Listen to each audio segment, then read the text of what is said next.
الحمد للہ رب العالمین والصلاة والسلام علی سید المرسلین وعلی آلہ واصحابہ اجمعین۔ اعوذ باللہ من الشیطان الرجیم، بسم اللہ الرحمن الرحیم۔ ام لهم نصیب من الملک فإذا لا يؤتون الناس نقیرا ام يحسدون الناس على ما آتاهم الله من فضله فقد آتينا آل إبراهيم الكتاب والحكمة وآتيناهم ملكا عظيما فمنهم من آمن به ومنهم من صد عنه وَكَفَى بِجَهَنَّمَ سَعِيرًا۔ إِنَّ الَّذِينَ كَفَرُوا بِآيَاتِنَا سَوْفَ نُصْلِيهِمْ نَارًا كُلَّمَا نَضِجَتْ جُلُودُهُمْ بَدَّلْنَاهُمْ جُلُودًا غَيْرَهَا لِيَذُوقُوا الْعَذَابَ إِنَّ اللَّهَ كَانَ عَزِيزًا حَكِيمًا۔ والذین آمنوا وعملوا الصالحات سندخلهم جنات تجری من تحتها الانہار خالدین فیها ابدا لهم فیها ازواج مطہرہ وندخلهم ذلا ظلیلا۔ صدق اللہ العظیم۔ معزز سامعین کرام اور پردہ نشین خواتین، سورہ نساء کی 5 آیت کریمہ آپ حضرات کے سامنے تلاوت کی گئی ہے۔ ان میں سے پہلی 3 آیت کریمہ کا خلاصہ اور مفہوم یہ ہے، لیکن اس خلاصہ اور مفہوم کو سمجھنے سے پہلے 2 باتیں ہمیں ذہن میں رکھنی پڑے گی۔ سب سے پہلی بات تو ہمیں یہ یاد رکھنی پڑے گی کہ اللہ تبارک و تعالیٰ نے جتنے بھی انبیاء آئے ان سارے انبیاء میں سے ابو الانبیاء اگر کوئی ہے تو وہ حضرت ابراہیم علیہ السلام ہے۔ حضرت ابراہیم علیہ السلام کو ابو الانبیاء کہا جاتا ہے، کیونکہ اللہ تبارک و تعالیٰ نے حضرت ابراہیم علیہ السلام کے بعد جتنے بھی نبی آئے سارے آپ کی اولاد میں سے آئے، اور جتنی بھی کتابیں نازل کی اللہ نے ساری کتابیں حضرت ابراہیم کی اولاد ہی میں نازل کی ہے۔ اسی لیے قرآن کریم نے ایک جگہ پر فرمایا وَجَعَلْنَاهُ فِي ذُرِّيَّتِهِ النُّبُوَّةَ وَالْكِتَابَ، کہ ہم نے ابراہیم کی ذریت میں نبوت اور کتاب کو رکھا ہے۔ کتابوں کے اندر لکھا ہے کہ حضرت ابراہیم علیہ السلام کے 8 بیٹے تھے۔ ان 8 بیٹوں میں کوئی تخصیص نہیں کہ اللہ تبارک و تعالیٰ اسی بیٹے کے اندر نبوت کو دے گا، اسی بیٹے کے اندر کتابوں کو، ذریت میں ہر بیٹا شامل ہے۔ اسی لیے حضرت ابراہیم علیہ السلام کی اولاد میں سے آپ کے ایک صاحبزادے کا نام اسحاق ہے، اور اسحاق کے صاحبزادے حضرت یعقوب ہے۔ حضرت یعقوب کے 12 بیٹے تھے، اور حضرت یعقوب کا لقب اسرائیل تھا۔ اس بنا پر آپ کے اولاد میں سے جتنے بھی ہوئے ان کو بنی اسرائیل کہا جاتا ہے۔ کیا کہا جاتا ہے؟ بنی اسرائیل۔ تو ان بنی اسرائیلوں پر اللہ تبارک و تعالیٰ نے انہی کے اندر نبوت بھی عطا فرمائی تھی اور انہیں کتاب بھی عطا فرمائی تھی۔ ایک زمانے تک چلتا رہا، پھر اللہ تبارک و تعالیٰ نے اپنے وعدے کے مطابق حضرت ابراہیم علیہ السلام کے ایک صاحبزادے کا نام اسماعیل ہے، تو حضرت اسماعیل کی نسل کے اندر اللہ تبارک و تعالیٰ نے محمد رسول اللہ صلی اللہ علیہ وسلم کو بھیجا۔ سمجھ میں آئی بات؟ تو اسی لیے علماء نے لکھا ہے کہ نبوت اور حکومت یہ دونوں ملزوم ہے، یعنی لازم اور ملزوم ہے، تلازم ہے دونوں میں کیا ہے؟ تلازم ہے، دونوں لازم و ملزوم ہے کہ ایک ہو تو دوسرے کا ہونا ضروری۔ تو جب تک بنی اسرائیل کے پاس نبوت تھی تو حکومت بھی کس کے پاس تھی؟ بنی اسرائیل کے پاس تھی۔ جب اب نبوت بنی اسرائیل سے نکل کر بنی اسماعیل میں آئی تو حکومت بھی کس کے پاس آئی بھائی؟ بنی اسماعیل کے پاس آئی۔ بس یہی وہ چیز ہے کہ جو چیز یہودیوں کے لیے اور ان اسرائیلیوں کے لیے حسد کا سبب بنا اور ان کے ایمان کے لانے کے اندر رکاوٹ کا ذریعہ بنا. اسی میں یہ لوگ جل گئے کہ آخرکار نبوت اور حکومت بنی اسرائیل سے نکل کر بنی اسماعیل میں کیوں چلی گئی. سمجھ میں آئی بات.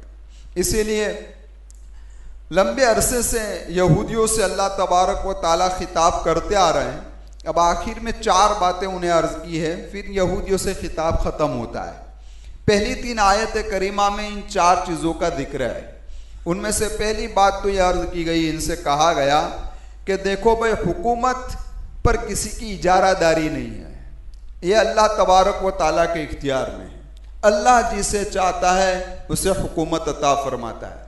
ابھی تک اللہ نے حکومت تمہیں عطا فرمائی تھی, اب اللہ نے چاہا کہ اس حکومت کو یہاں سے نکال کر بنی اسماعیل میں داخل کر دیا جائے, تو اب اللہ نے بنی اسماعیل میں دے دی. دوسری بات یہ کہ انہیں کہا گیا کہ یہ جو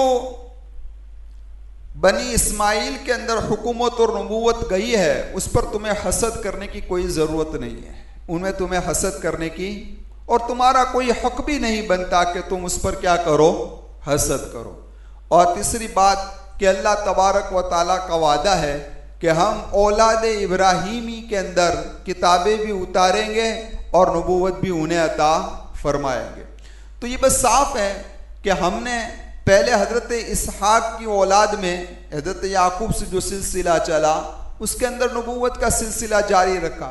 اب ہم نے بدل کر حضرت اسماعیل علیہ السلام کی اولاد کے اندر اور ان کی نسل کے اندر یہ سلسلہ جاری رکھا.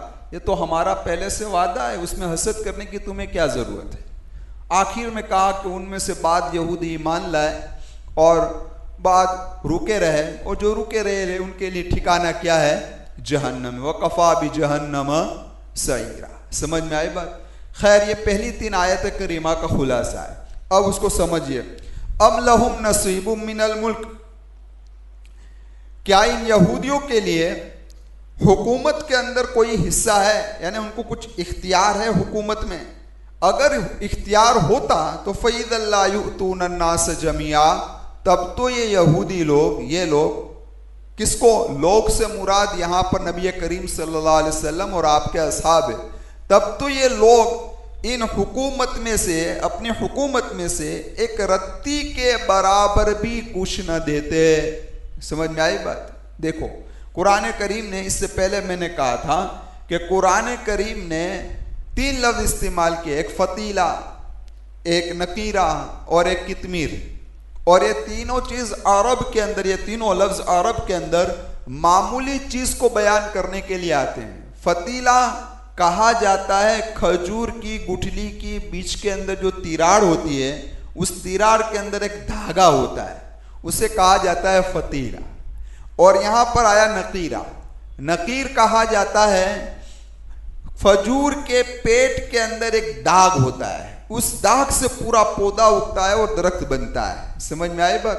اس کو کہا جاتا ہے نقیر. سمجھ میں آئی بات. اور ایک ہے کتمیر. کتمیر کہا جاتا ہے کھجور کی گٹھلی کے اوپر سفید کور ہوتا ہے, آپ نے دیکھا ہوگا, سوکھ جائے تو دیکھ لینا, تو اس کو کہا جاتا ہے کتمیر. یہ تینوں چیز بالکل معمولی اور حقیر ہے. تو اللہ تبارک و تعالیٰ کہنا چاہتے ہیں کہ اگر حکومت ان کے اختیار میں ہوتی, ان یہودیوں کے اختیار کے اندر ہوتی, تو اے محمد صلی اللہ علیہ وسلم اور آپ کے اصحاب کو ایک رتی بھر, ایک ذرہ برابر بھی یہ لوگ دیتے نہیں.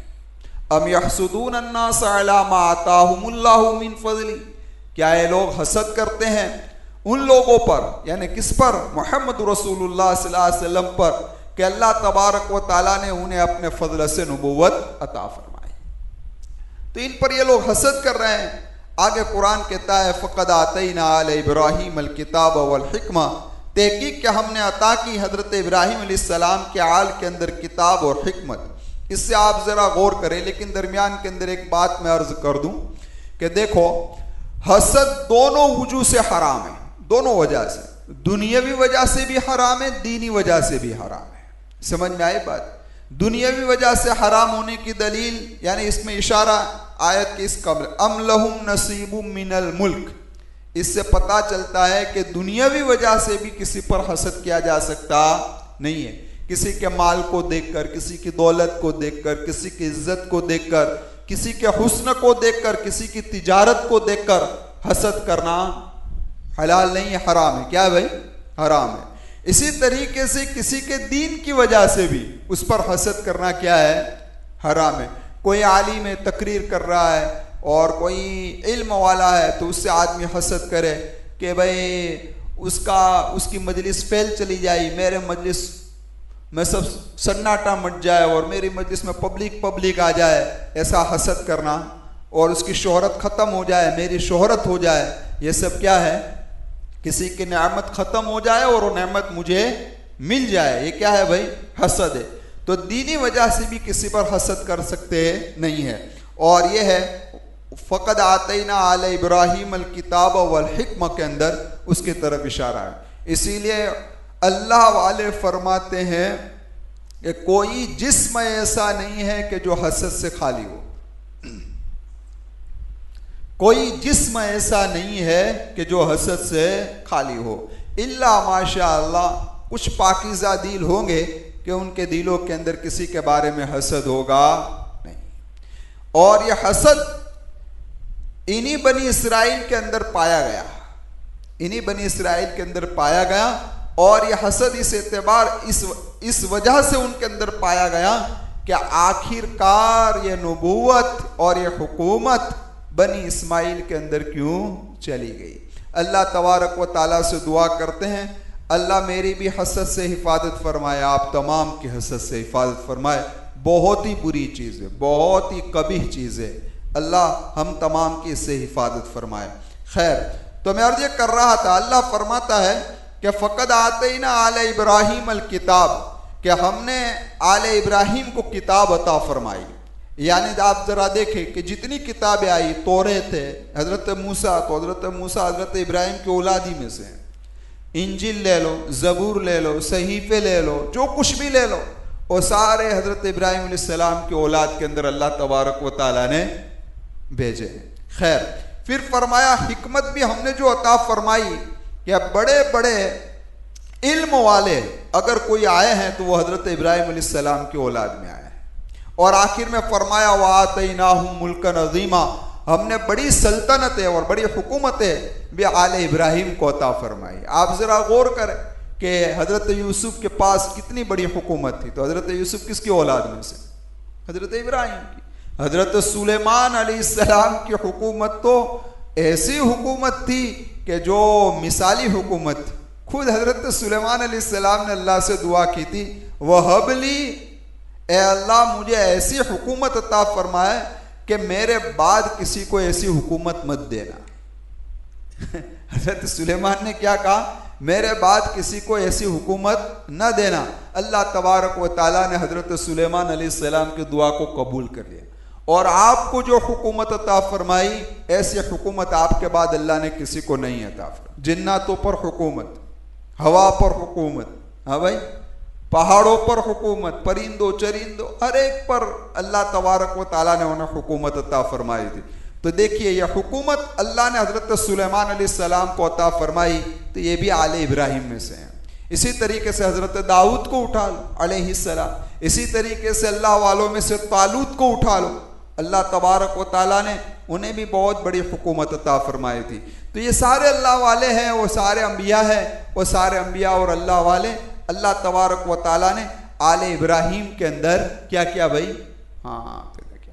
تو قرآن کریم کہتا ہے بنی اسرائیل، پہلے پارے میں کہا یا بنی اسرائیل اذکروا نعمتی التی انعمت علیکم، اے بنی اسرائیل میری نعمتوں کو یاد کرو، میں نے جو تم پر نعمتیں کیے نا ان نعمتوں کو یاد کرو۔ پھر اللہ تبارک و تعالیٰ یہ کہتا ہے آمنو بما انزلت، ایمان لاؤ اس کتاب پر جو نازل کی گئی ہے، مصدقا لما معکم، جو تمہارے پاس ہے اس کی تصدیق کرتی۔ یعنی اب بنی اسرائیل کو یہ کہا جا رہا ہے کہ دیکھو دیکھو، اگر حکومت اور نبوت ہم نے بنی اسرائیل سے ہٹا کر تم میں سے لے کر بنی اسماعیل میں دے دی ہے، تو بنی اسماعیل بھی تو تمہاری خاندان میں سے ہے، حضرت ابراہیمی کی اولاد میں سے ہیں، لہذا تم اس کی کتاب پر ایمان لے آؤ، اس نبی پر ایمان لے آؤ، تو اللہ تبارک و تعالیٰ نے تمہیں جو عزتیں دی ہے وہ عزتیں باقی رہے گی۔ لیکن یہ لوگ حسد کے اندر ایمان لائے نہیں، بس اور کوئی وجہ نہیں، جانتے تھے کہ محمد رسول اللہ صلی اللہ علیہ وسلم سچے نبی ہے، قرآن کو مانتے تھے کہ سچے نبی ہے، لیکن اس کے باوجود بھی وہ لوگ لائے نہیں۔ سمجھ میں آئی بات؟ تو خیر میں عرض یہ کر رہا تھا، اس بنا پر اللہ تبارک و تعالیٰ نے انہیں کیا کر دیا بھائی؟ ذلیل و رسوا کر دیا۔ اب قرآن کہتا ہے فَمِنْهُمْ مَنْ آمَنَ بِهِ، ان میں سے بعض ایمان لائے۔ بعض ایمان لانے کا مطلب یہ ہے کہ مدینہ کے اطراف میں 10 بڑے یہودی عالم تھے، بڑے عالم تھے 10، ان میں سے صرف ایک حضرت عبداللہ بن سلام ایمان لائے۔ سمجھ میں آئی بات؟ اس کے علاوہ 9 یہ بڑے علماء یہودیوں کے ایمان لائے نہیں۔ آقا مکی و مدنی محمد رسول اللہ صلی اللہ علیہ وسلم نے فرمایا اگر یہ 10 ایمان لے آتے تو روئے زمین پر کوئی یہودی باقی نہ رہتا، کوئی یہودی باقی نہ رہتا، لیکن ایک ہی ایمان لایا، 9 ایمان لائے نہیں۔ تو قرآن کہتا ہے وَمِنْهُمْ مَنْ صَدَّ عَنْهُ، ان میں سے بعض وہ ہے جو اس سے رکے رہے، وَكَفَى بِجَهَنَّمَ سَعِيرًا، ان کے لیے جہنم عذاب کے اعتبار سے یعنی شعلے مارنے والی جہنم ان کے لیے کافی ہے۔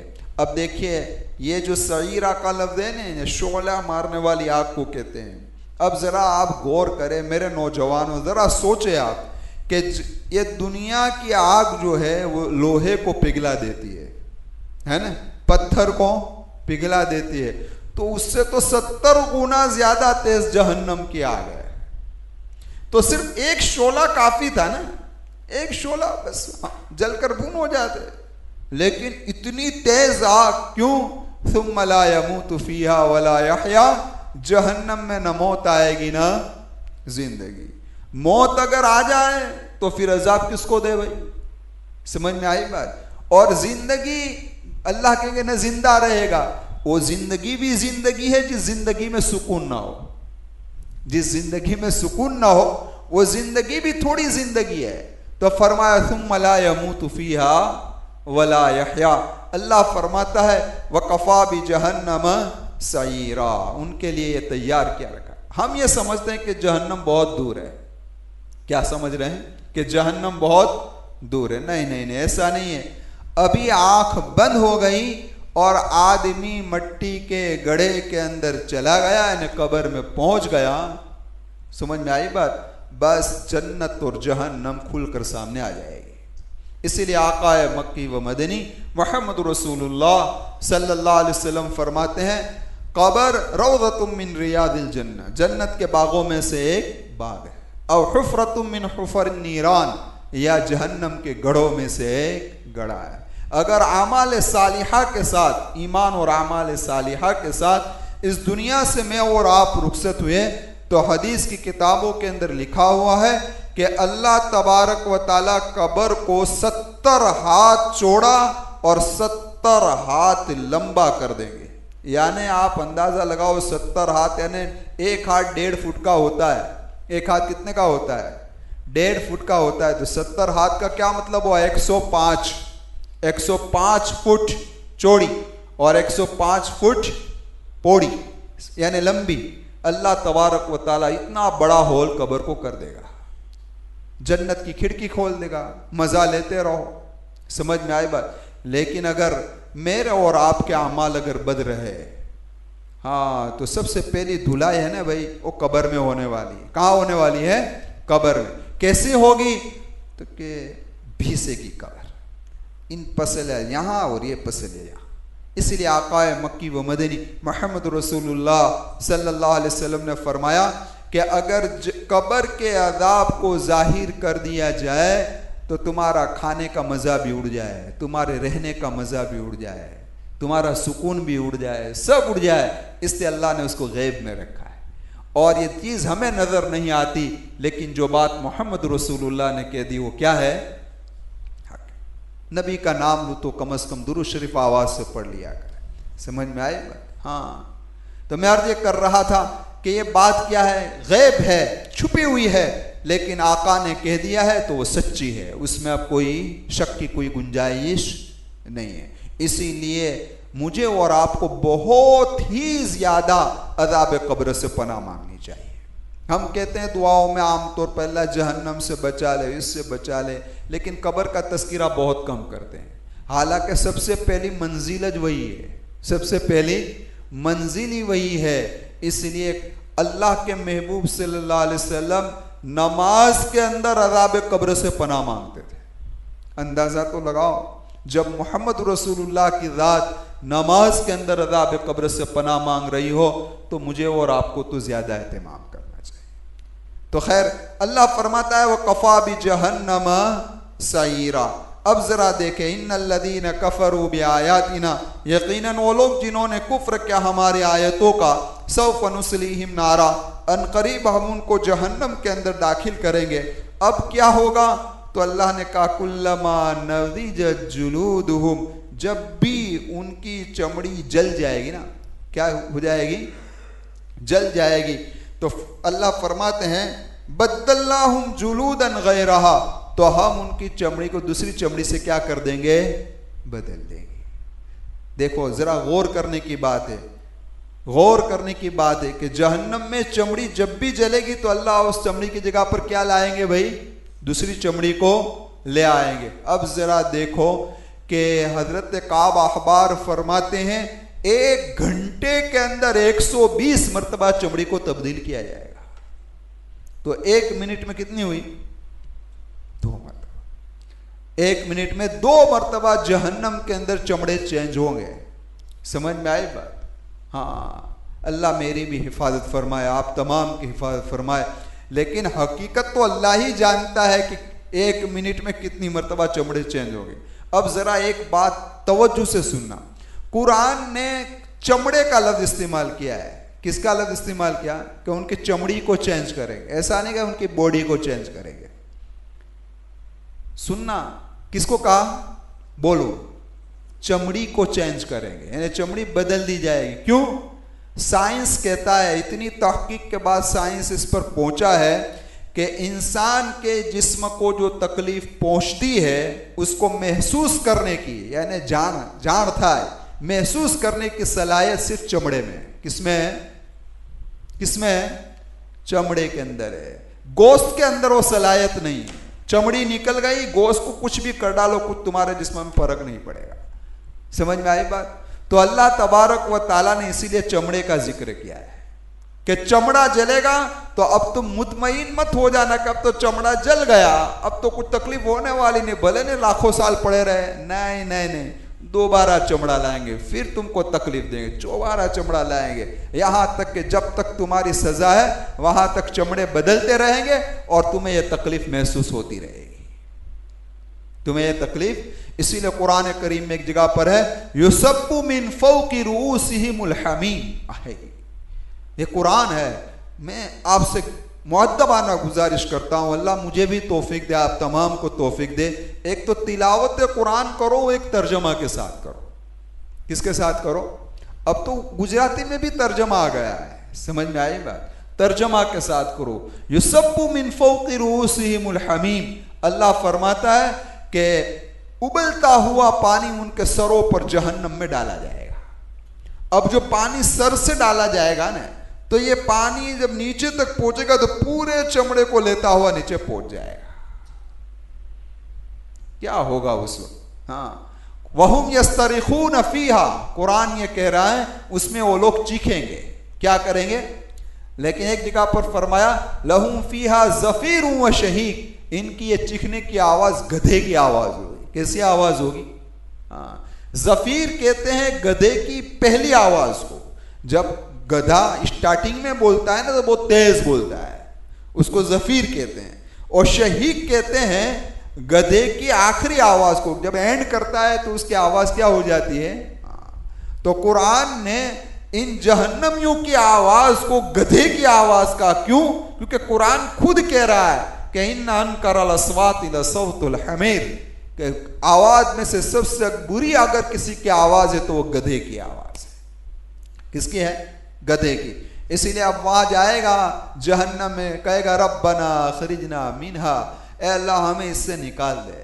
فَإِنْ عُدْنَا، اگر ہم اس واپس یہاں پر آئے اگر ہم واپس اس روئے زمین پر آ گئے تو ہم شرک بھی نہیں کریں گے، کفر بھی نہیں کریں گے۔ اگر ہم نے کفر و شرک کیا تو ہم بہت بڑے ظالم ہوں گے، ہمیں واپس بھیج دے، اب ہم شرک کے کفر کے کچھ نہیں کریں گے۔ لیکن اللہ کے قال اخسؤ فیہا، کیا کہیں گے؟ قال اخسؤ فیہا، اخسؤ کہا جاتا ہے جب کتے کو دھتکارا جاتا ہے تو اس کو اخسؤ کہتے ہیں، ہڑ ہڑ کہتے ہیں نا، تو قال اخسؤ فیہا ولا تکلمون، تم سے بات چیت نہیں کی جائے گی۔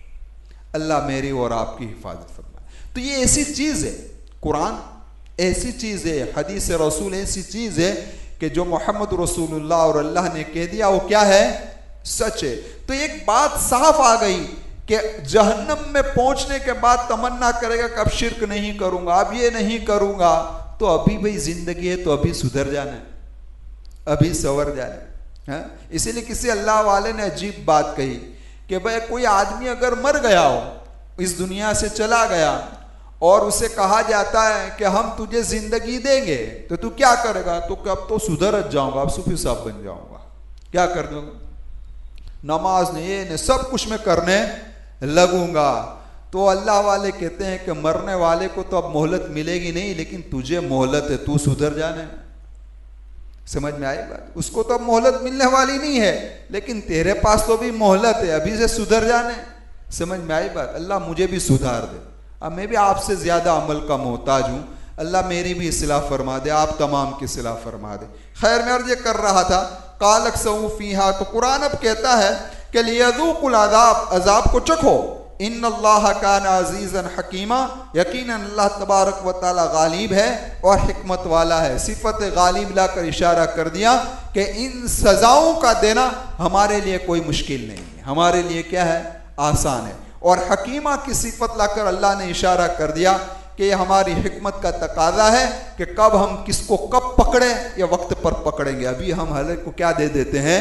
مہلت دے دیتے ہیں۔ والذین آمنوا وعملوا الصالحات، وہ لوگ جو ایمان لائے اور اعمال صالحہ کیے۔ صرف ایمان پر بات کو ختم نہیں کیا ہے، کس پر بات کو ختم کیا؟ اعمال صالحہ۔ اسی لیے مجدد الفسانی رحمۃ اللہ علیہ فرماتے ہیں نوجوانوں غور سے سننا کہ عبادت چار ہے۔ کتنی ہے عبادت؟ کتنی ہے؟ چار ہے، نماز، روزہ، زکوٰۃ اور حج۔ اب ذرا آپ غور کرو، حج تو اس پر ہے جس پر فرض ہے، زکوٰۃ اس پر ہے جس پر واجب ہے، روزہ سال میں ایک مرتبہ ہے، بس نماز کا اہتمام کر لو۔ کیا بھائی؟ نماز کا اہتمام کر لو، صرف نماز کو پابندی سے پڑھو، اللہ اس کے صدقے کے اندر کیا عطا فرمائے گا؟ تو کہ اللہ عطا فرمائے گا والذین آمنوا وعملوا الصالحات سندخلهم جنات، ہم ان کو داخل کریں گے ایسے باغات میں تجری من تحتی الانہار کہ جس کے نیچے بہتی ہوگی نہریں، خالدین فیہا ابدا، اس میں ہمیشہ ہمیشہ یہ لوگ رہیں گے۔ دنیا کے اندر کسی کو لاکھ دولت مل جائے، سمجھ میں آئی بات؟ خربوں پتی اربوں پتی، خوبصورت بیویاں بھی مل جائے، سب کچھ اس کو مل جائے، لیکن پھر بھی ایک کھٹکا رہتا ہے کہ مرنا ہے، مرنا ہے۔ اللہ فرماتا ہے کہ ایسی جنت دیں گے کہ جس کے اندر مرنا نہیں ہے۔ خالدین فیہا ابدا لہم فیہا ازواج مطہرہ، اور اس کے اندر پاکیزہ بیویاں بھی عطا فرمائے گا۔ کیونکہ آدمی کو سب کچھ مل جائے، اچھا بنگلہ سب کچھ، لیکن اکیلا ٹھن ٹھن گوپالو تو کیا کرے گا؟ سمجھ میں آئی بات؟ کچھ نہیں کرے گا۔ تو اس لیے فرمایا ہم تمہیں وہاں ایسے باغات میں رکھیں گے تو ساتھ کے اندر بیویاں بھی دیں گے، اور وہ بیویاں کیسی ہوگی؟ یہاں جو پھٹکا گئی وہ بھی ہوگی، سمجھ میں آئی بات؟ ہاں، لہم فیہا ازواج، لیکن پاکیزہ بھی ہوگی، جس کو نہ حیض آتا ہوگا، نہ نفاس آتا ہوگا، نہ اس کو بول و براز آتا ہوگا، اور نہ اس کے منہ سے بدبو آتی ہوگی، نہ اس کے کانوں، نہ اس کے ناک کے اندر ریٹ ہوگی۔ ایسی پاکیزہ عورتیں اللہ تبارک و تعالیٰ عطا فرمائیں گے۔ آقا مکی و مدنی محمد رسول اللہ صلی اللہ علیہ وسلم نے فرمایا جس کو دنیا کے اندر تین چیزیں مل گئی، اچھا گھر مل گیا۔ کیا مل گیا؟ اچھا گھر مل گیا، اچھی سواری مل گئی، یعنی گاڑی اچھی مل گئی، اور فرمایا کہ اچھی بیوی ہو گئی، تو دنیاوی اعتبار سے یہ سعادت مند آدمی ہے، سعادت۔ اور اگر ایسی بیوی مل گئی جو دینی کام کے اندر بھی اس کو تعاون کرنے لگے تو اس کے لیے باعث راحت ہے۔ کیا ہے بھائی؟ باعث راحت ہے۔ اللہ ہم تمام کی بیویوں کو ایسا بنا دے، ہمیں بھی ایسا بنا، ہم بھی کچھ اچھے تو ہے نہیں، ہے نا بھائی؟ بہت ساری بیویوں کو ہماری بھی شکایت ہے کہ ہمارے شوہر بہت ٹیڑھے ہیں، سمجھ میں آئی بات؟ اللہ ہم کو بھی صحیح بنا دے، ان کو بھی صحیح بنا دے۔ پھر اللہ فرماتا ہے وَنُدْخِلُهُمْ ظِلًّا ظَلِيلًا، ہم ان کو گھنے باغات کے گھنے چھایوں میں داخل کریں گے۔ دیکھیے قرآن کریم کا ایک لفظ ہے نا، یہ ظِلًّا ظَلِيلًا۔ اب ذرا آپ غور کریں، اس پر سوچیں کہ سب سے پہلے جو قرآن نازل ہوا ہے نا وہ عرب میں نازل ہوا، اور عرب کے اندر دو چیزوں کی تنگی بہت زیادہ تھی۔ کیا؟ ایک تو پانی کی، آج بھی دیکھو پانی نہیں ہے، سمجھ میں آئی بات؟ اور ایک درخت وہاں کوئی نظر آتے نہیں ہے، تو اللہ نے وہی دو صفت لایا ہے کہ ایسے باغات دیکھیں کہ پانی کی فراوانی ہوگی، اور تمہیں درخت بھی ایسے دیں گے جو گھنے ہوں گے۔ کیسے گھنے ہوں گے؟ تو ترمذی شریف کی روایت ہے کہ جنت کا ایک درخت اتنا گھنا اور اتنے سایہ دار ہوگا کہ اگر کوئی آدمی سواری پر سوار ہو کر سواری شروع کر دے تو 100 سال تک اس کی سواری چلتی رہے، لیکن جنت کے ایک درخت کا سایہ ختم ہوگا، ایسا سایہ اللہ انہیں عطا فرمائے گا۔ آخر میں ایک بات، پھر بات کو ختم کر دیتے ہیں، وہ طالب علموں کے لیے ہے، طالبات کے لیے ہے، وہ ہے کہ دیکھو ایک عربی میں تابع ہوتا ہے، ایک اردو میں تابع ہوتا ہے، آپ تو سمجھیں گے نہیں، لیکن عربی کا تابع محمل نہیں ہوتا، وہ معنی دار ہوتا ہے، اور اردو کا جو تابع ہوتا ہے وہ محمل ہوتا ہے، اس کا کوئی معنی نہیں ہوتا۔ اب سمجھو، ہم بولتے ہیں کھانا وانا، تو کھانا کا کچھ معنی ہے لیکن وانا کا کیا معنی؟ پانی وانی، تو پانی کا کچھ معنی ہے، وانی کا کچھ معنی نہیں۔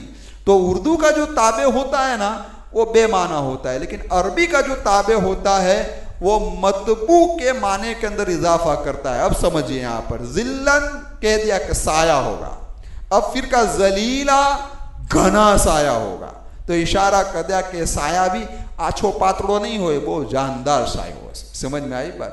اللہ تبارک و تعالی ہم تمام کو ایمان پر موت عطا فرمائے، کلمہ لا الہ الا اللہ محمد رسول اللہ یہ ہماری زبان کا آخری کلمہ ہو، اور اللہ پوری زندگی متبع محمد رسول اللہ پر گزار دے، نبی کریم صلی اللہ علیہ وسلم کی اتباع۔ دیکھو میں آپ سے ایک گزارش کرتا ہوں، وہ گزارش یہ ہے کہ اللہ سے مانگتے رہو کہ اللہ مجھے نبی کریم صلی اللہ علیہ وسلم کے طریقے پر چلنے کی توفیق دے، آپ کی سنتوں کو زندہ کریں۔ ہم مانگتے رہے، اللہ ایک دن انشاءاللہ ہمارے لیے کیا کر دے گا؟ آسان کر دے گا، اور اللہ جہنم سے بچا لے، اللہ جنت الفردوس میں اعلیٰ مقام عطا فرمائے۔ اور خصوصاً میرے نوجوانوں خاص طور پر دعا کرو، اور وہ لوگ جن کے والدین اس دنیا سے رخصت ہو چکے ہیں، ان کے لیے اولاد سے بڑی نعمت اور کوئی نہیں ہے۔ اولاد، ابھی ہمارے پاس وقت ہے، ہم دعا کریں کہ اللہ میرے والدین کی قبر کو جنت کے باغوں میں سے ایک باغ بنا دے۔ سمجھ میں آئی بات؟ نہ جانے کون کس حال میں وہاں زندگی گزار رہا ہوگا، کون کس حال میں اللہ جانتا ہے، لیکن اولاد کی دعا اللہ تبارک و تعالیٰ رد نہیں کرتے۔ تو اپنے ماں باپ کے لیے خصوصاً دعا کرے کہ اللہ ان کی قبروں کو جنت کے باغوں میں سے ایک باغ بنا دے، اللہ تمام مرحومین کی مغفرت فرمائے، آمین۔ وآخر دعوانا ان الحمدللہ رب العالمین۔ آج آپ کا وقت میں نے کچھ زیادہ لے لیا ہے، معذرت چاہتا ہوں۔ سبحان اللہ وبحمدہ، سبحانک اللہم وبحمدک، ونشہد ان لا الہ الا انت، نستغفرک ونتوب۔